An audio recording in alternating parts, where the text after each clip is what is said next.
But it's always extra special when you have that matchup of young point guards or any real matchup. But Rondo and Rose, what a fun matchup to watch. Well, it was a lot of fun because we built it up, and these guys did not disappoint. Playing stellar basketball, and if I'm Vinny Del Negro, I'm putting the ball in the hands of my young point guard.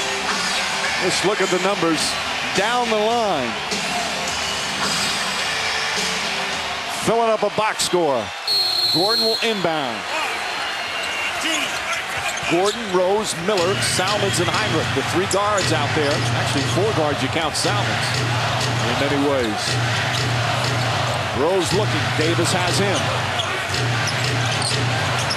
Rose makes his move to the basket, flips it up. Won't go. And a blocking foul called. Free throws coming up for Rose. 5 fouls on Scalabrine. Big Baby Davis does a poor job trying to strip Derrick Rose.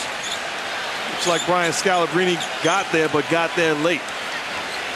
And it's also how Rose tried to avoid the contact. So instead of the body blow happening right into his chest, he tried to slide by, and I think that got him the call.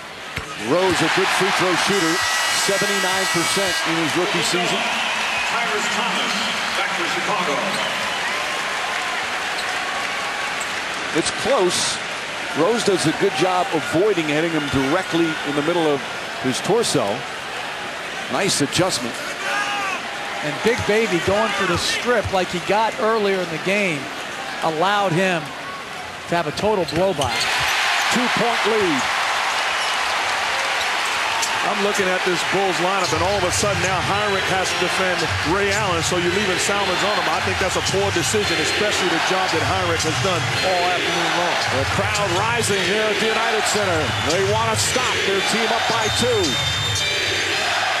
Pierce, double team to Davis. Davis blocked, but a foul. And that was a poor decision on help by Tyrus Thomas. Heinrich had Pierce under control. He helped up from the baseline, which led to an easy pass to Big Baby Davis. Right there, you don't need help. No double team. So Davis will go to the line and hits the first one. Davis 2 for 2 from the line here this afternoon. During the regular season, 73%. Excuse me, that was his first free throw attempt.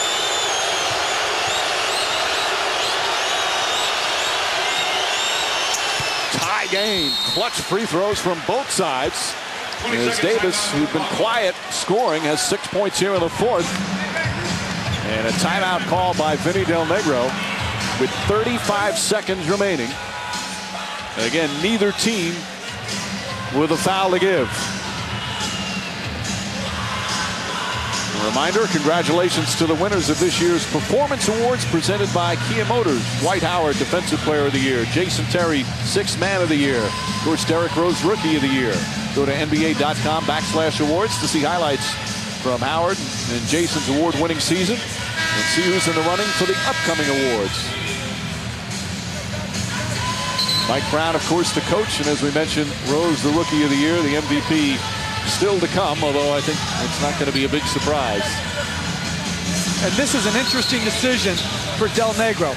Do you go 2 for 1 right here and try to get a shot off in 5 or 6 seconds, or do you go for one quality shot?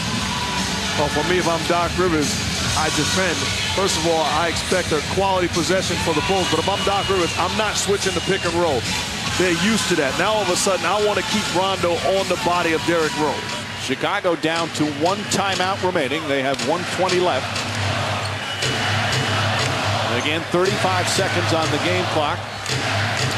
Tony Allen comes in for the first time this afternoon. Allen in for defensive purposes. He's out there with Rondo, Davis, Ray Allen, and Pierce. And Tony Allen historically has made some critical fouls late in the game.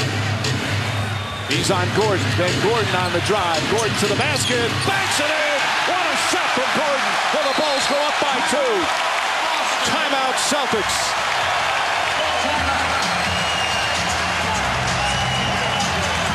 Tough shot from Gordon with 2 Celtics all over him. And I guess that answers your question. Vinny Del Negro decided to get a quick hitter. Going 2 for 1, putting the ball in the hands of Ben Gordon, one of the best scorers in the entire league. Does a good job. That's good defense, but Gordon just better offense. The bank is open on Sunday afternoon. That is such a difficult shot.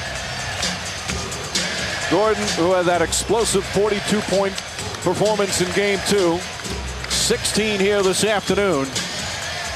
Celtics defended him well. That was very well defended. You know, Big Baby maybe could have corralled him and contained him a little bit more, but still, all in all, that was a difficult shot. So now it's the Celtics' turn with the ball, down by 2, 31.2 seconds remaining. And Boston with a chance to tie or take the lead. All right, Jeff, what do you look for the Celtics? Well, to me, I would think they would go to their bread and butter play, 1-3 pick and roll, Rondo and Paul Pierce. I also expect them to put a shooter in the game as far as Eddie House, so it allows Paul Pierce much more room. And if they help the double team, guys have to pay the price. The Bulls do not have any fouls to give. So any foul sends the Celtics to the free throw line. And you also have to think, Mike, is Doc Rivers, being down a big man in Kendrick Perkins, going to go for a Ray Allen 3? You know, the three-point shot won game 2, so you have to always consider that. And right now, if you're Chicago, you cannot give up a three-point shot here. Second game of our doubleheader coming up. Cavs and Pistons just tipped off. 31 seconds remaining in this one. Game 5 will be Tuesday back in Boston. Will it be 2-2? Or will the Celtics have a chance to close them out on their home floor? Right now, the defending champs down by 2. One thing I don't like is Tyrese Thomas defending Eddie House. His nature is to be a shot blocker. You can't help. You have no help responsibility defending Eddie House. Heinrich on Pierce. He's done an excellent job on Pierce. Ball in Rondo's hands. Crowd on its feet. Allen looking. Allen driving. Finds Davis. Reverse layup. Missed it. Thomas the rebound. They've got to foul him. And Rondo fouls Thomas with 16.6 remaining. Davis had a great look, but it wouldn't go down. And to me, Tyrese Thomas has to pass that ball. He had Derrick Rose right there. Get the ball in your best free throw shooter's hands.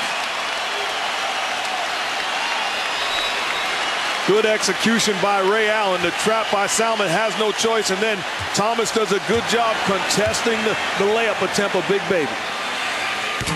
First free throw, no good. Thomas during the regular season, an excellent free throw shooter at 78%. He's 1 for 3 this afternoon. Now the Celtics still have timeouts remaining. They've got a couple of 20s, so they can call it and advance the ball. Listen, there's some guys you want at the line in the first 3 quarters, and there's other guys you want at the line to finish off a game. And that's huge, because it makes it a 3-point advantage with 16.6. So the Boston Celtics down by 3. They'll have the ball with 16.6 remaining in the front court. And we'll have the finish for you in just a second. Right now, let's send it to Stuart Scott.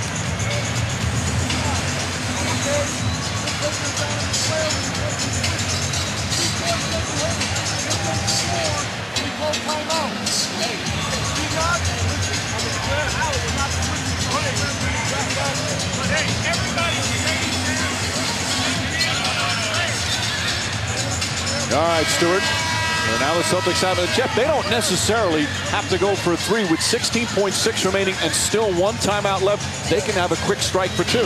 Absolutely. You don't need that. But Ray Allen, if I'm Chicago, all I know is you do not want them to shoot a 3-point shot here. And I think you have to think about, with the Celtics history, I would start to foul a little bit earlier to prevent the 3. I wouldn't do it right now, but I would think about doing it a little earlier than I normally would do at 8 seconds. Allen will inbound. Davis, Eddie House, a great 3-point shooter with Pierce and Glenn Davis out there. Crowd on its feet. And Tyrese Thomas still on Eddie House.